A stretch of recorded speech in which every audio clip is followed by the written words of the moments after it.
이 사람이 만약에 서류를 조작해서 주게 되면 이게 조작이 된 건지 일일이 돌아다니면서 조사를 할 수는 없는 거잖아요. 네. 서류만 가지고 판단을 하기 때문에 이게 뭐 위조라든지 어떤 조작에 대해서 공신력에 대해서 인정을 해주지 않는 거예요. 우리는 니들이 정상적으로 준 거를 근거로 서류를 만들어서 등기부 등본을 만드는 거지 문제가 생기게 되면 그것까지는 우리는 책임지지 않아. 그래서 공신력이 없는 거예요. 103.5 FM 돈을 이해하는 시간 정철진의 목돈연구소.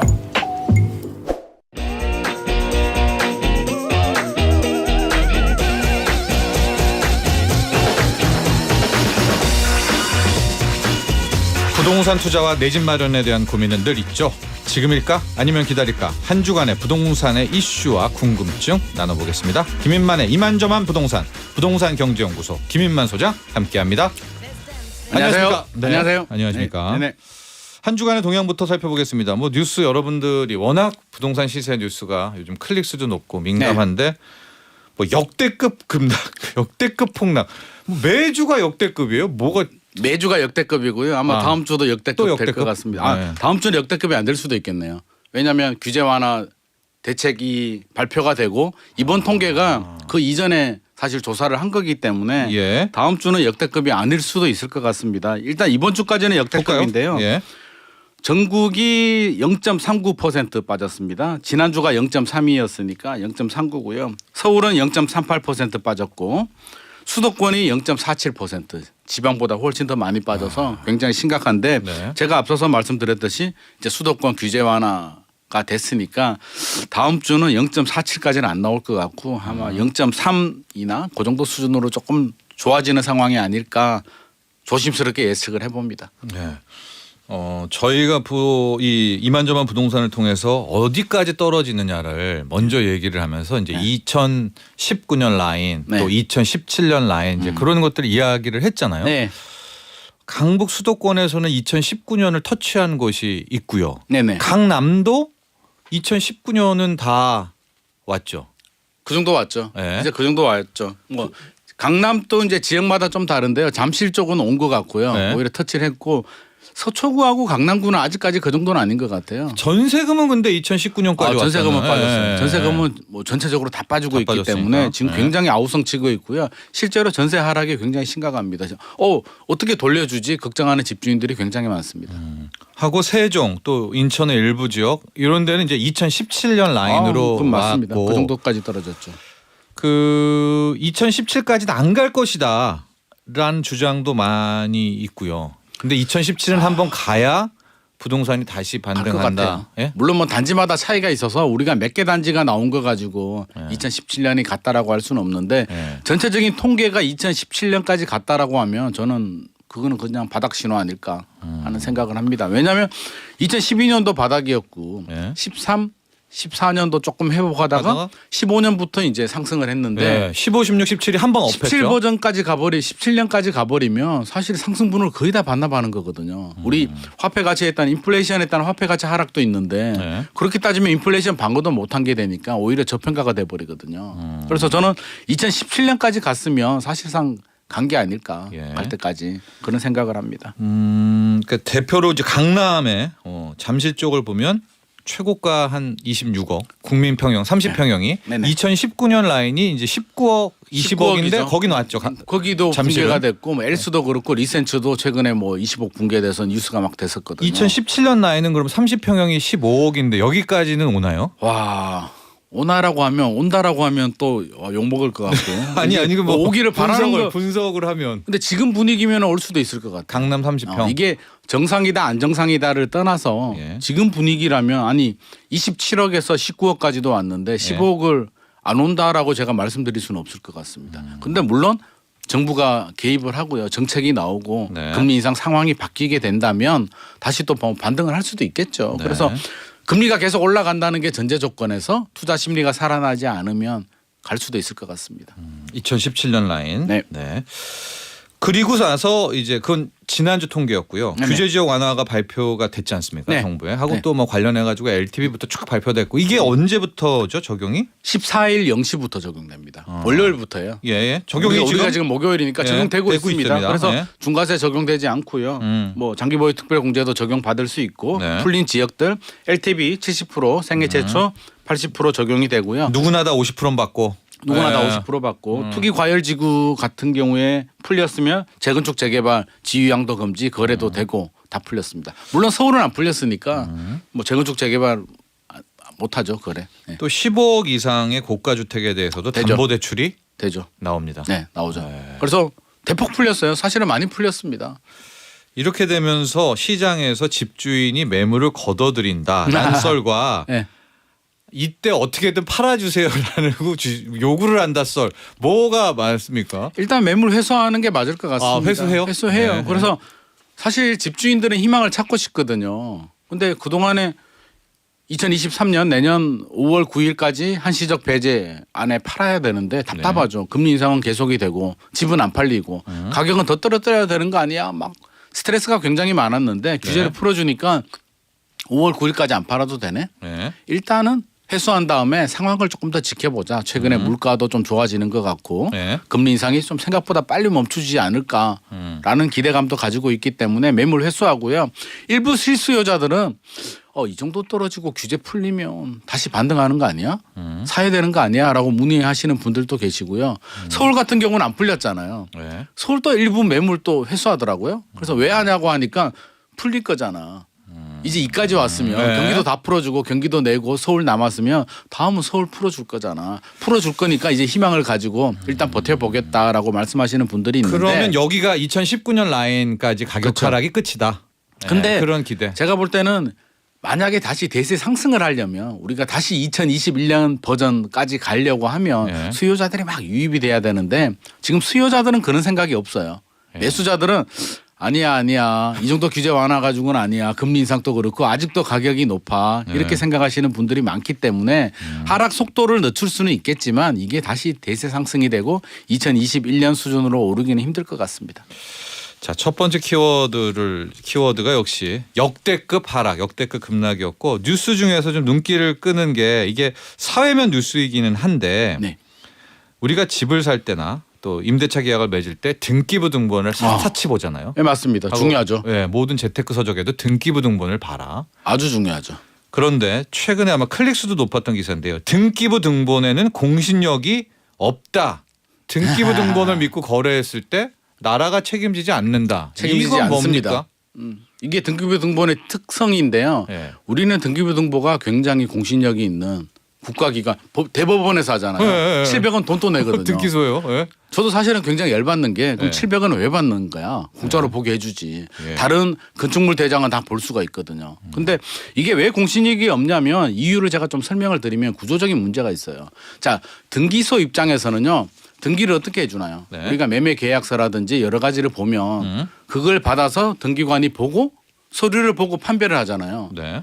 이 사람이 만약에 서류를 조작해서 주게 되면 이게 조작이 된 건지 일일이 돌아다니면서 조사를 할 수는 없는 거잖아요. 네. 서류만 가지고 판단을 하기 때문에 이게 뭐 위조라든지 어떤 조작에 대해서 공신력에 대해서 인정을 해주지 않는 거예요. 우리는 니들이 정상적으로 준 거를 근거로 서류를 만들어서 등기부 등본을 만드는 거지 문제가 생기게 되면 그것까지는 우리는 책임지지 않아. 그래서 공신력이 없는 거예요. 그래서 참고 자료입니다. 네. 그냥 참고하라는 거지 문제가 생겼을 때는 우리는 그냥 준 대로 니들이 신고한 대로 그대로 해주는 거지 이건 우리가 책임지지 않아라는 게 등기부 등본의 특성입니다. 좀 실망스러운데요. 왜냐하면 참고 등기부에 그러면은 이제 우리가 직접 등기부 등본의 내용을 확인한다는 건데요. 네. 여러분 제가 살짝만 언급시키면은 그 등기부 등본에 대출 받았다가 네. 대출 말소됐다는 그 X표 있잖아요. 네. 그걸 보고 거래를 했는데 그게 가짜였던. 그게 조작이 있을 수도 네. 있죠. 서류를 위조하면 예를 들어서 우리 둘이 거래하는데 실제 거래가 아니에요. 네. 근데 예를 들어서 제가 서류 계약서도 위조하고 다 네. 위조해가지고 빚 등기필집도 갚았으면 받아서 다음에 냈다. 등기소에 내. 네. 등기소는 그걸 보고 그냥 판단해주고 X해줘요. 서류상에 문제가 네. 없다면 그냥 해준단 말이에요. 네. 근데 나중에 문제가 발견하면 이제 말소를 할 수는 있는데 네. 그 중간에 발생한 문제에 대해서는 책임지지 않습니다. 여러분 등기부 등본 참조 자료이긴 하지만은 그 전적으로 믿을 수가 없습니다. 본인이 또 확인해야 되고요. 네. 자, 이번 주 토요일 날 저희 목돈지킴 연구소에 있죠. 등기부 등본 관련한 사기 범죄가 있었습니다. 이 사건 다 아주 자세히 다룰 예정이니까요. 이거 중요한 거 아니겠습니까? 아, 굉장히 중요하죠. 이번 주 토요일 방송 여러분. 터질 게 꼭 터졌습니다. 그렇죠. 네. 네. 저도 항상 이게 문제가 있다라고 생각은 했거든요. 예. 언젠가 이게 한번 터질 거라고 했는데 이번에 제대로 나온 것 같습니다. 맞습니다. 국가에서도 이제 이 정도까지 왔으니까 등기부 등본. 왜냐하면 전 국민이 지금 참조 자료인데. 그리고 우리 전세금 지킬 때 가장 중요한 건데 네. 저는 이게 공신력이 없다는 게 아니면 정부가 책임을 지고 뭘 더 보완을 하든지 맞아요. 예. 아니면 700원 받지 말든지. 네. 네. 자, 두 번째를 봤고요. 세 번째 부동산 관련한 이제 핫클릭 뉴스들을 보면 김포 이야기가 굉장히 많이 나왔었고요. 네네. 지금 김포에 제 지인도 네. 좀 기대감이 좀 있고요. 기대감이 있습니다. 예, 뭐 때문에 이렇게 김포가 된 거죠?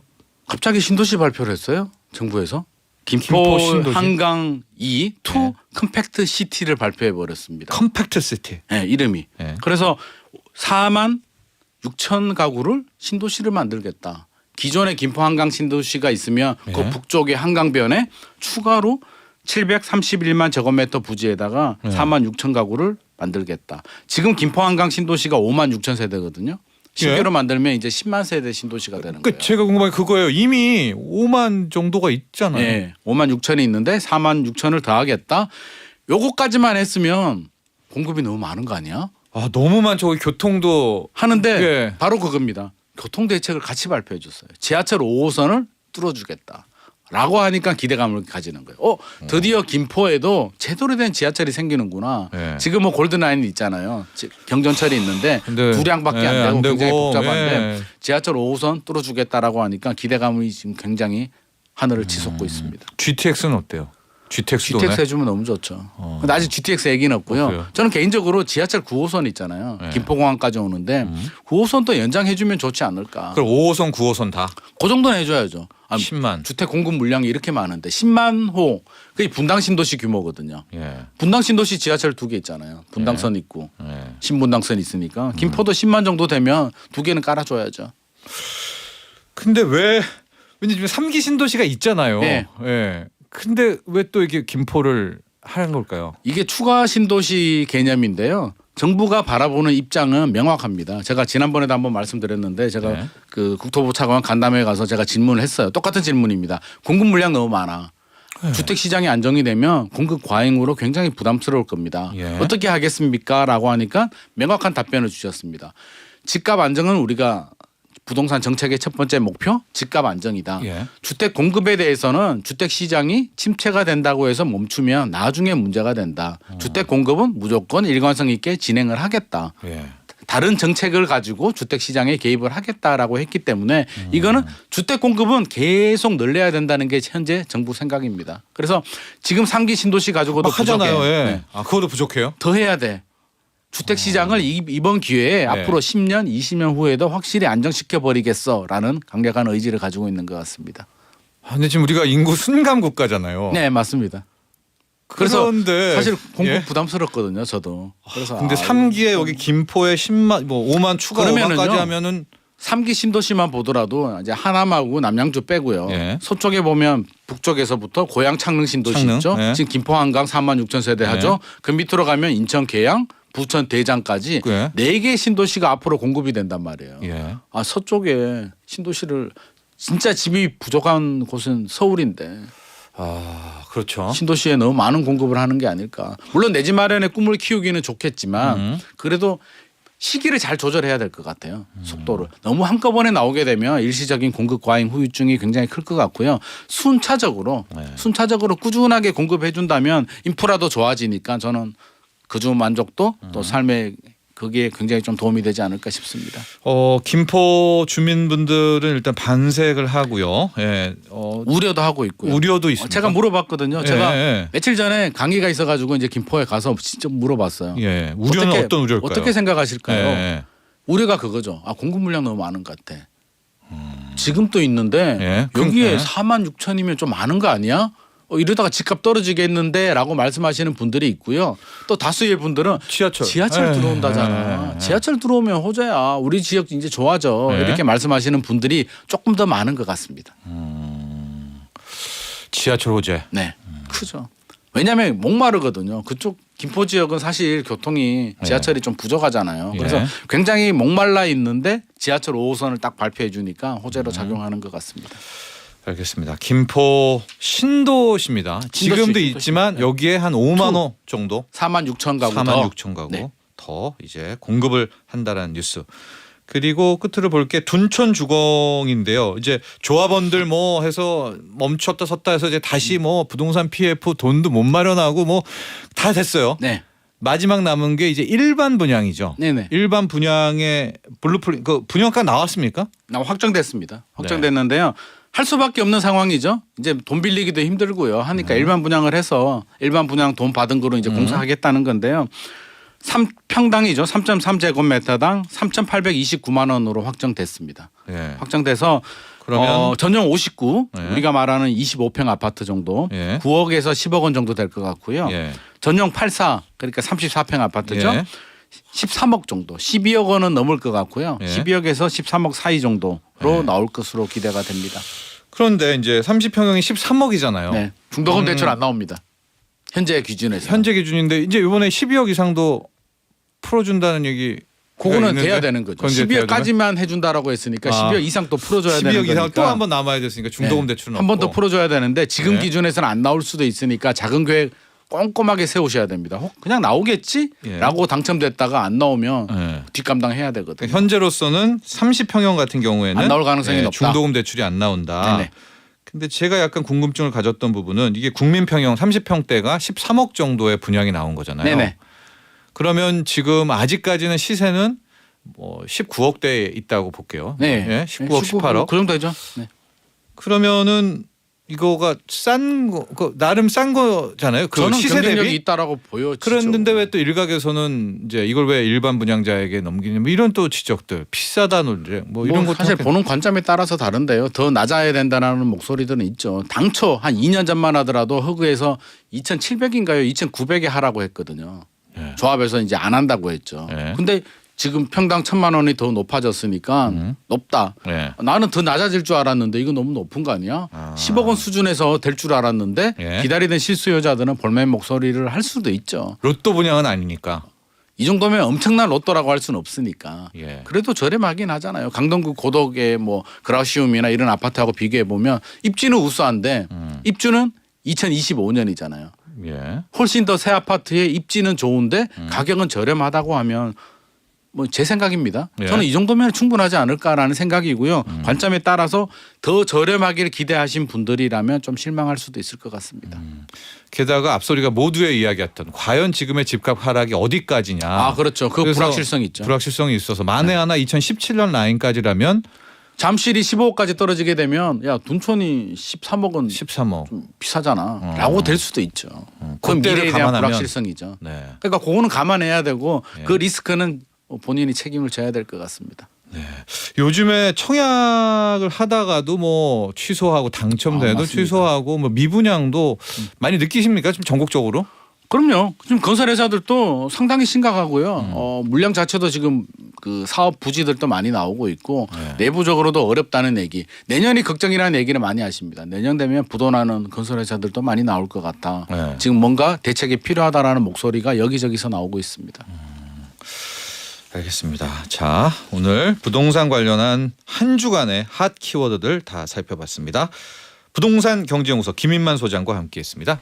감사합니다. 감사합니다.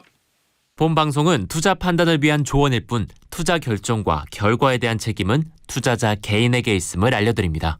정철진의 목돈 연구소